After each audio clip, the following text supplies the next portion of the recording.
Hey guys, what is up? Andaull here today, bringing you guys another video that has been written by KS Wolf, aka Mr. Clean, as y'all know him in my stream like the last one was. With that said, I hope you guys enjoy this story. If you guys do, drop a like, hit that subscribe button down below with the notification bell on. Also, be sure to go check out my Discord. The link is down in the description below, as well as to the pinned comment in the comment section. It's going to be my comment, of course. So be sure to go check that out and join the community. We got like 77 members, so 77 members strong. We got strong memes, we got funny memes, we got everything. So with that said, we're going to go ahead and get right into this story. I fix my tie as I glance back down at the morning paper. The front page read, "Town Gone Missing." It claims that in a single night, a small rural town in Texas disappeared without a trace. I had a friend that just moved there. I hope he's alright. The clock on the stove buzzed. Time for work. I'll try to call Luke later. I flip the lights off and grab my lesson plans off the coffee table near the door. It's the first day back from summer vacation. The sun barely above the skyline, I turn on the car and start to back up. My dash lights up with a collision warning, but as I look around, the street is empty. The light switches off and I pull out to start my 23-minute drive to work.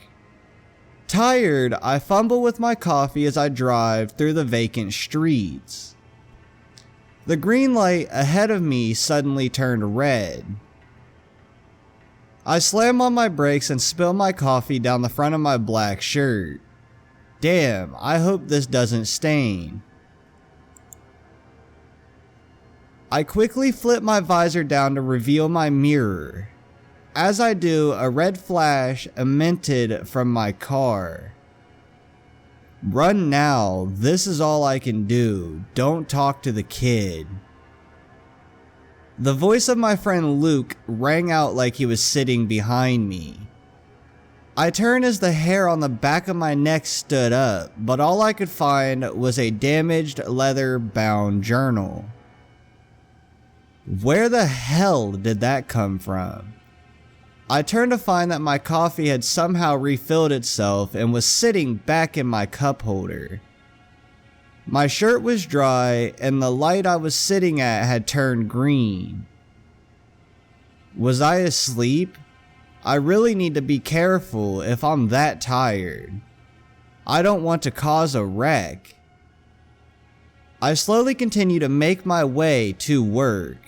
A few minutes later, I arrived to find that only the principal had made it in. She sat on the hood of her car smiling at me. Her long red hair hung gently around her slender shoulders. Too bad she's the boss.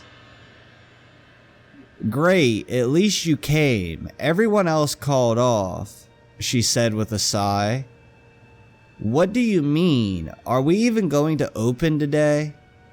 She sighed again and shook her head no. Unfortunately not, but if you want it, I'm sticking around to get everything ready for tomorrow. I don't know what's going on, but if this happens again, I'll have to restaff. I think I'll check out my room and the library again. Sounds good. If you need me, I'll be around. She winked and walked inside.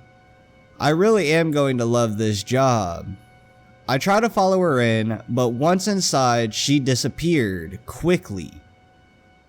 Maybe I got the wrong idea. Oh well, I make my way to the library. Soon I was walking among bookshelves. As an English teacher, this is my happy place. I start stacking books. The kids will enjoy these. Don't talk to the kid, Luke's voice resonated from my memories. That was such a weird dream. Run now. My vision swirls and I fall back against a nearby table. My hand hits something soft. I look down to see the same journal from the car. What the hell? I left that in my back seat. I flip the book open, but find that the first page was empty. After that, the writing had faded to the point that it was impossible to read. "What's your story?" I say out loud to the book. Of course, it doesn't answer back. Instead, a shadow moves around the doorway. "Hello?" I call out, "Miss Rachel?" I hoped it was just the hot principal playing a trick, but no one answered. A loud bang echoed down the hall. Must be the janitor. I throw the journal back on the table and pick up the stack of books. My dizziness had completely vanished. I'll look at these in my room. I saunter down the hall until I come to rooms 22 and 24.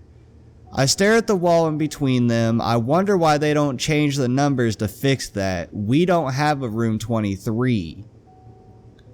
Probably just not in the finances. I walk into my room, number 24.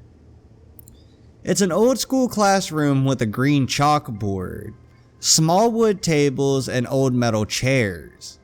The windows looked out on the dark New York downtown.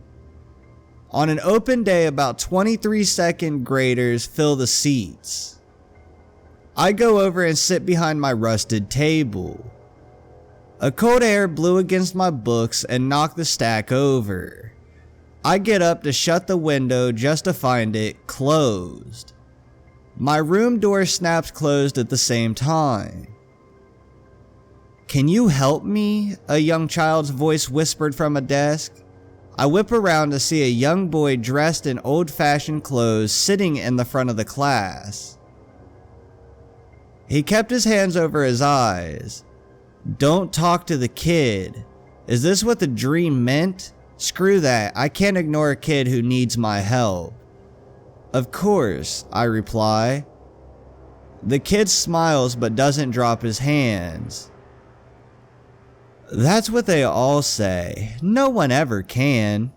A tear drops down the kid's cheek. I reach out, but the lights flash bright and he fades away in front of my eyes. A scream starts to build in me. Before I can let it out though, the bright lights buzz louder and burst. I run out of the room to escape the falling glass. Run. Yeah, I got it now. Luke, this is what you meant. I reached my full speed once the exit came in sight. That wasn't a dream. I'm awake now. I come within feet of the door, but a red light engulfs everything. The child stepped out of his shadow and stood in front of the exit holding the journal. He flipped it, opened to page 2. The once worn letters came into view clearly in red. Classroom 1. Teacher, Mr. Luke Smith. My friend's name started to bleed off the page. As it hit the ground, it started to pool like blood. A woman's blood-curdling cry tore through my ears. Miss Rachel. I turn away from the kid and run back towards the screen. Each passing room had young children sitting at their tables. Tears ran down their covered faces. I passed my classroom to find that a new door had appeared. Etched into its cracked glass was the words Classroom 23. Teacher pending. Miss Rachel screamed from behind the door. My fear built, but I fought it back and flung the door open.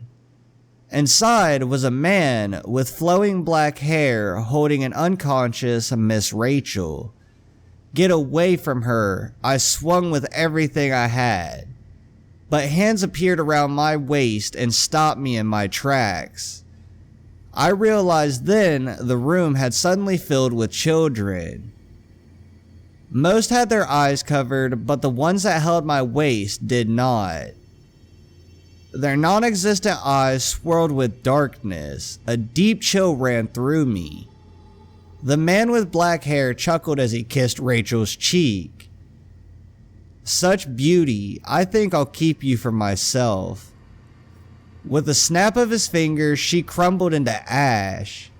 He then turned his eyes to me. The kids started to groan in pain. The ones that had a hold of me let go and covered their faces. As the man stepped closer, the children broke out into ear-splitting wails that shook my very soul. He stopped in front of me and looked deep into my eyes. I stared back into his. They were pitch black, but flickers of red occasionally sparked throughout. The children's wails took a new tone as some started to scream for help. The man smirked. Over his shoulder, a new entity stepped into my view. My friend Luke stood behind him. His body looked clear, yet somehow burnt. His eyes made contact with mine, and he yelled with such force that the room started to shake as his jaw unhinged. The glass on the door behind me screeched as new words appeared. Classroom 23. Teacher, Shane Blackwell. The man with black hair laughed maniacally. His voice spoke inside my head. I agree, Luke. I needed a new teacher. Before I could react, flames engulfed my view. My breath seemed to burn in my lungs. That is when I heard the child speak. Another liar. No one can save us, and now no one can save you. Alright, I hope you guys have enjoyed this video. If you guys have, be sure to hit that like button. Let's see if we can hit about 80 likes in this video. Also, be sure to hit that subscribe button below with the notification bell on. It helps out the channel. We have recently hit 14K subscribers. Thank you guys so much for that. I appreciate you guys. With that said, be sure to check out my Discord. The link will be down in the description. Also pinned to the comment at the top. Tell me what you guys thought of this story down in the comment section as well. Also, be sure to go check out all my other social medias like my Twitter, my Facebook, my Instagram, my Snapchat, all that stuff. It's all pretty lit. I post pretty regularly, whatever, on all of that stuff. I'm just going to keep that in. I'm not even going to edit it out. I post pretty normal on all that stuff. With that said, I hope you guys enjoyed.